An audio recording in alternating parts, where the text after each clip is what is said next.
we've been a happy couple and taking care of business the best we can.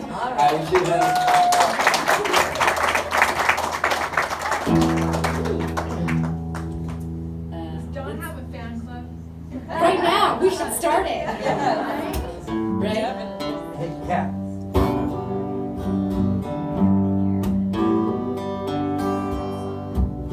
Well, I've been waiting for love to come all my life to meet the one. Yes, I know he won't be long until then I'm on my own.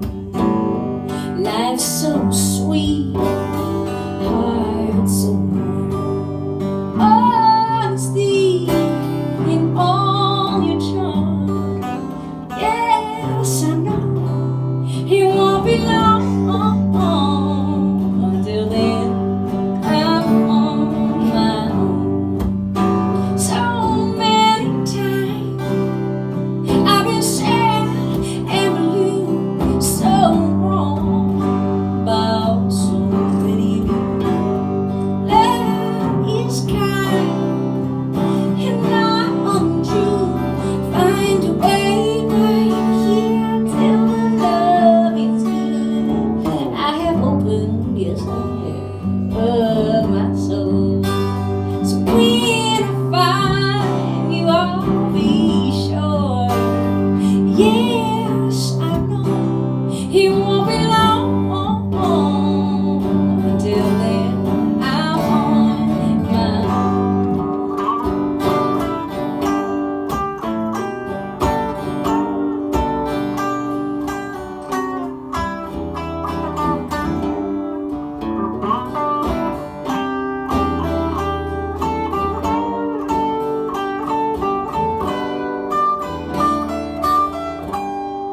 So many times I've been sad and blue, so wrong about so many of you.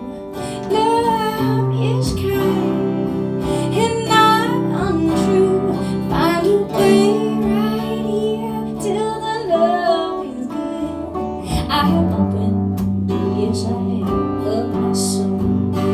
So when I find you, I'll be sure. Yes, I know he won't be long until then I'm on my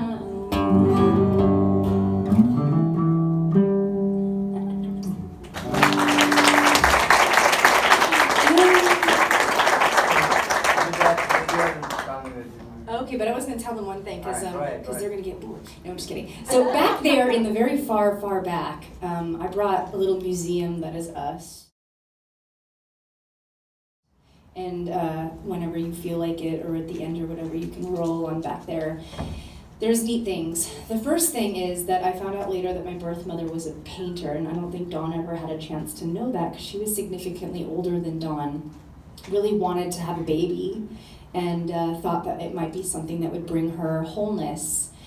Something traumatic had happened to her during her 20s, something like that, and it sort of triggered an onset of I call it the mental wellness spectrum. So she was very low on the mental wellness spectrum for quite some time, and with the traumas that happened.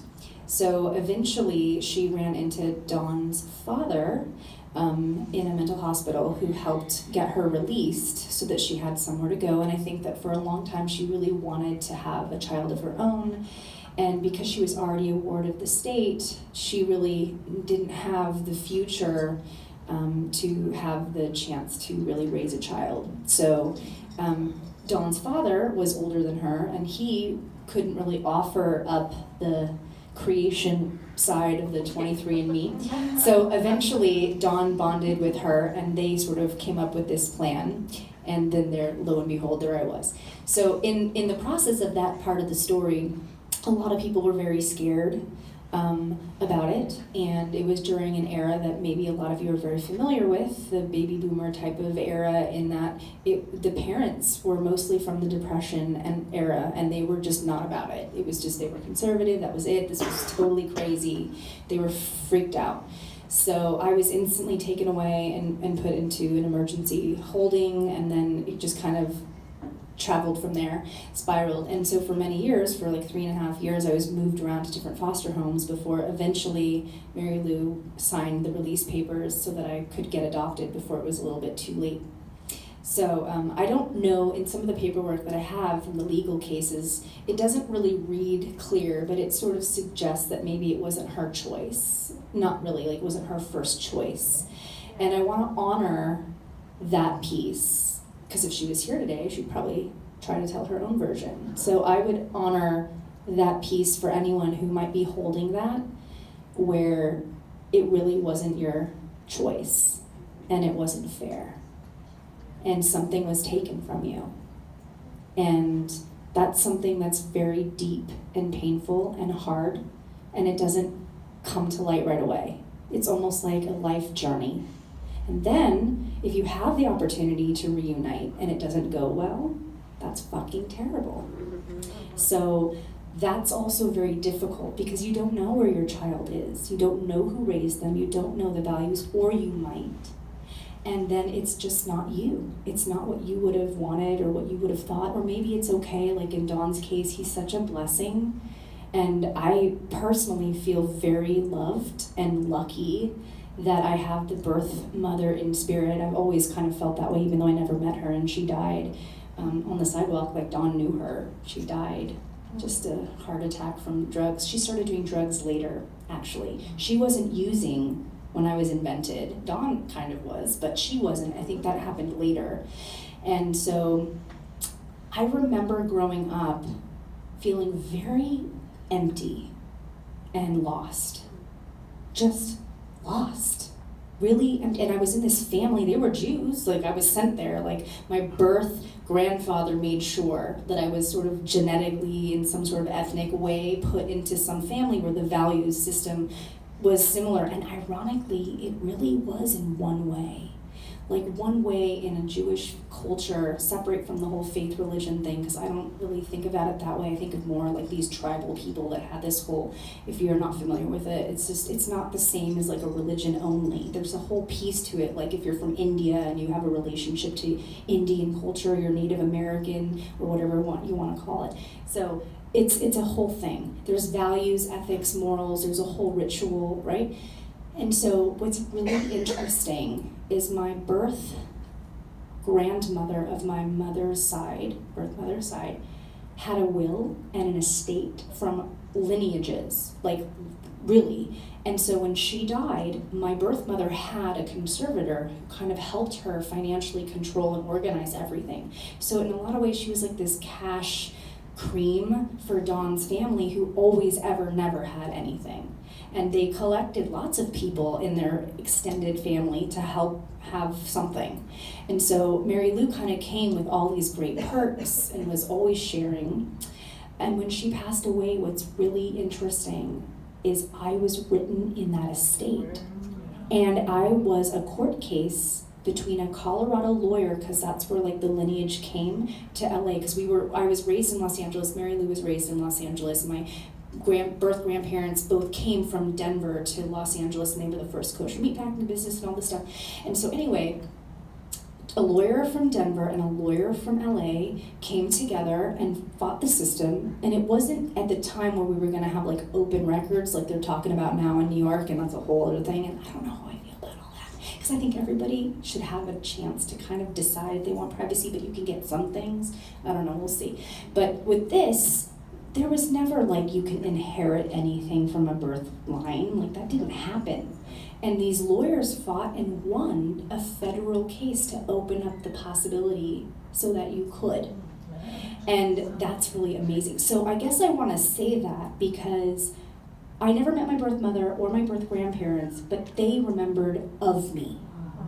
And I was written, and it was like a small amount of money, but it wasn't the money. And when she died, somebody called my mom, Jill, and said, okay, so, Jennifer, Cameron, whatever, her birth mother now passed away, and there's this chunk of money that's going to be coming to, Jennifer, is that right? And so my mom was shocked. So she didn't say anything until I was 18, because I was 17 at the time, and then all of a sudden this case won, and so then there was this chunk of money which kind of helped me fund two things. One, the start of my music, and two, eventually, and this is the other piece, is that when my father died in my adoptive family, they had the same type of way to protect the future of your kin.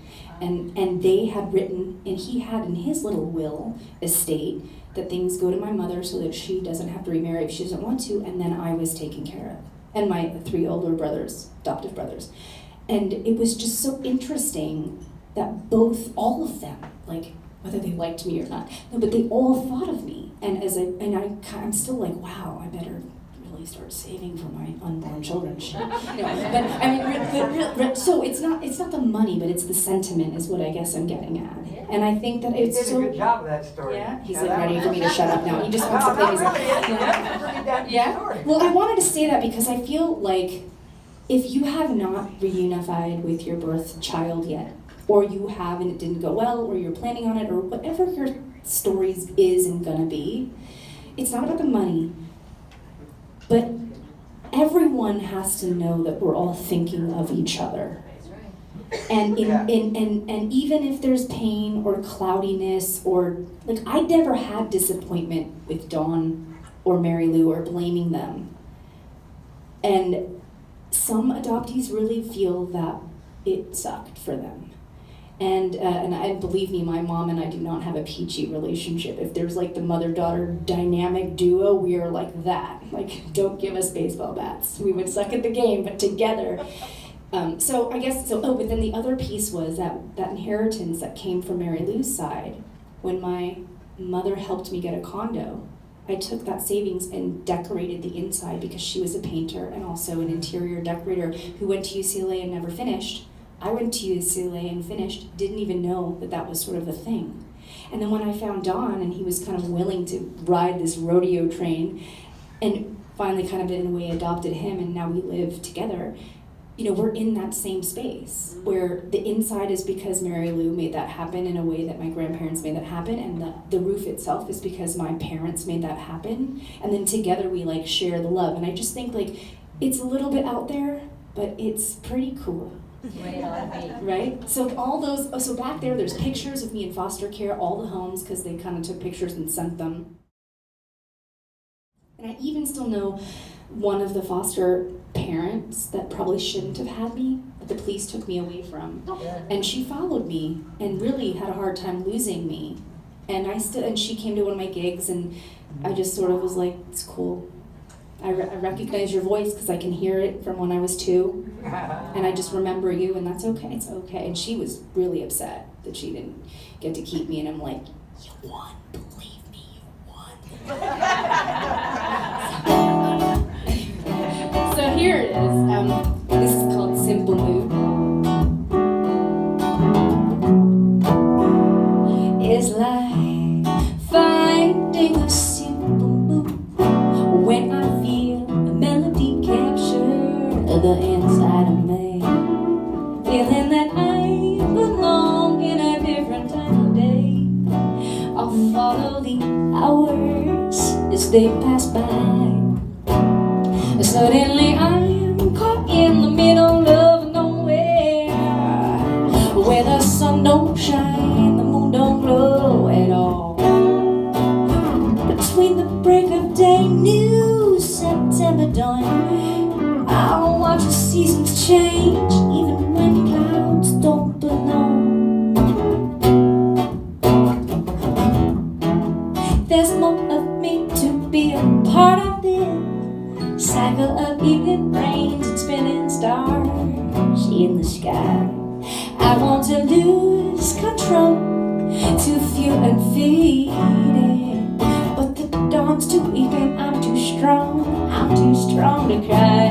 Suddenly I'm caught in the middle of nowhere, where the sun don't shine. the moon don't climb on. It's between the break of day, new September dawn. I'll watch the seasons change, even when clouds don't belong.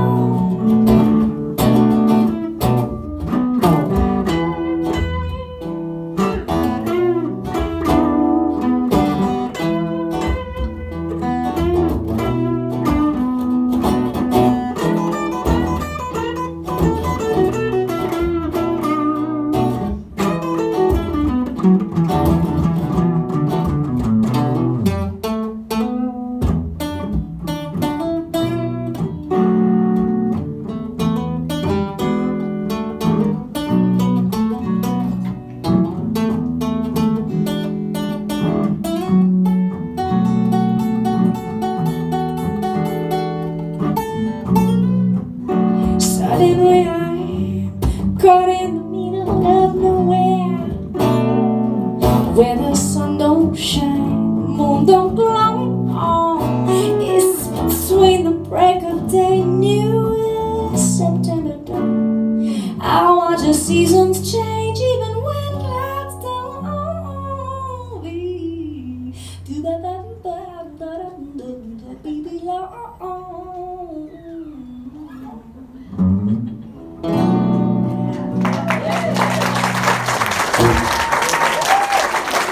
So Don's gonna show you a little bit of his real music. Just for a second. No, you can. They're all right with it. Just turn it up. Oh yeah, click it.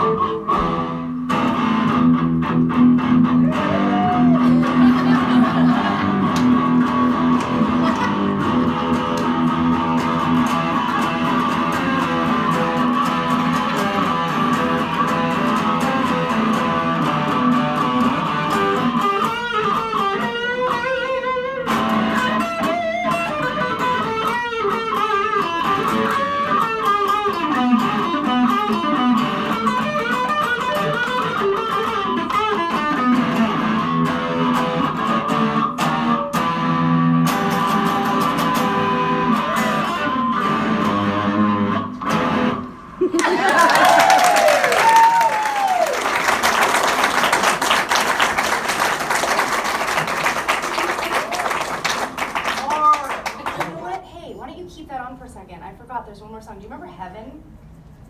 Kind of. Just solo on it. Just it's A minor. It's easy. Okay, so yeah. I'm gonna just throw this one out there. Does it sound okay? Here, just do little solo-y things. Right. Little solo-y things. Real light. Okay, so turn this up. Okay, I'm gonna sing this song. We're gonna do our best. And the reason I forgot that I should remember this one is because so a lot of these songs were written before I met, most of them, all of them actually, were written before I met Don. And I don't remember writing them so much or thinking it consciously, like I'm gonna write about this, this or that. They were just sort of like poems to music that unfolded. And this one was one of the very first songs, really, that I ever wrote, and I started on piano. I just didn't carry it today. But I started on piano. And so this is one of those songs that came out of me, just pour out of me. You could take one of those CDs if you're leaving. We were gonna sell them, but I changed my mind. So just take one on the way out. Yeah. Take one. You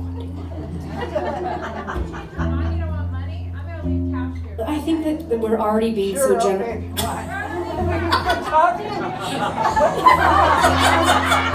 He is so funny.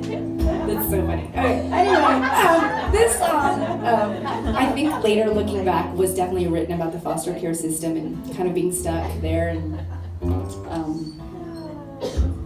it's called Heaven. No relation to like heaven, but like the metaphor. Just because one time someone was like, I can't believe you wrote that about heaven. We're all trying to get there. I'm like, shit, dude, I'm a Jew. We don't even know about it. But hey, listen, it's fine. No. It's a metaphor. Fucking musician, it's a metaphor. Anyway, yeah, I don't need the big things. So, it's okay, I don't need it. Okay. So anyways, this is Heaven. How's it sound? Fine, I'm cool. Okay, good.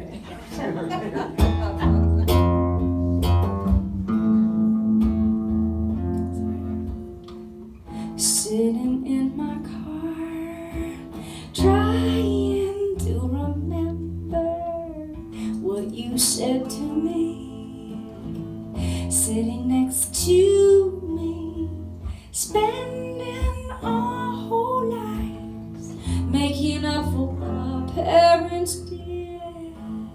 Try to get over it, embrace the taste in my mouth so bitter.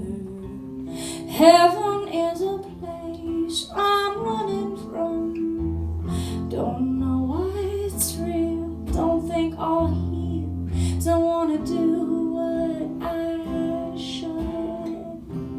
Heaven is a place I'm running from. Don't know what's real, don't think I'll heal, don't want to be good for you.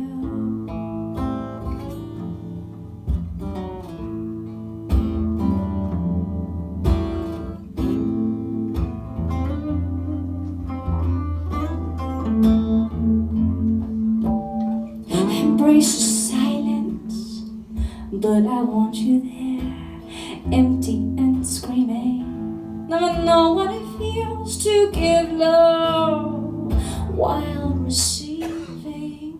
Traces of wasted on my face, drunk and I'm drowning in your wisdom. Why did I listen? Now I'm caught in memories of you. Heaven is a place I'm running from. Don't know what's real, don't think I'll heal, don't wanna do what I should. Heaven is a place I'm running from. Don't know what's real, don't think I'll heal, don't want to be good for you.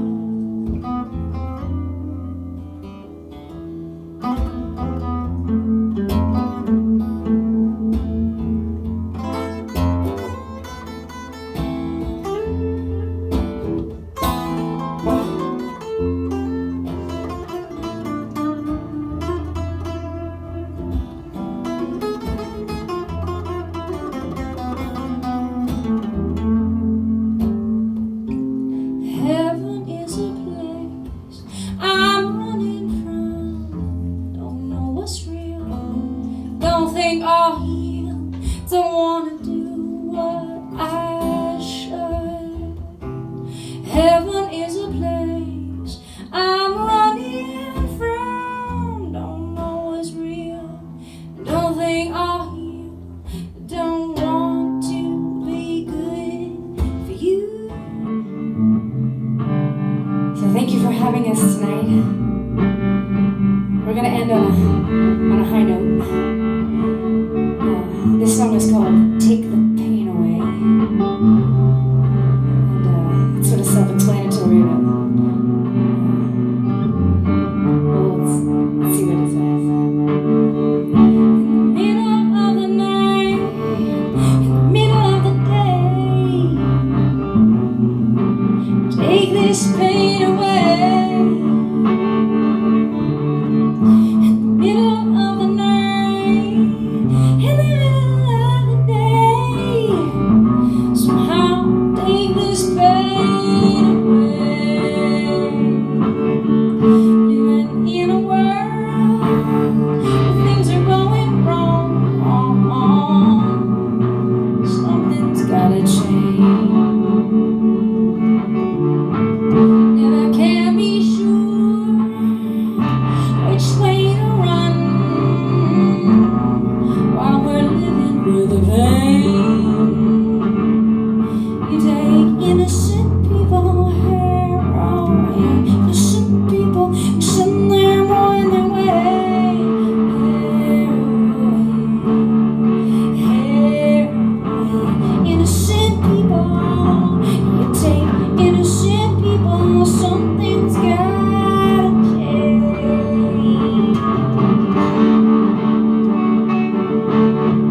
In the middle of the earth, here it goes spinning out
people, send them on their way.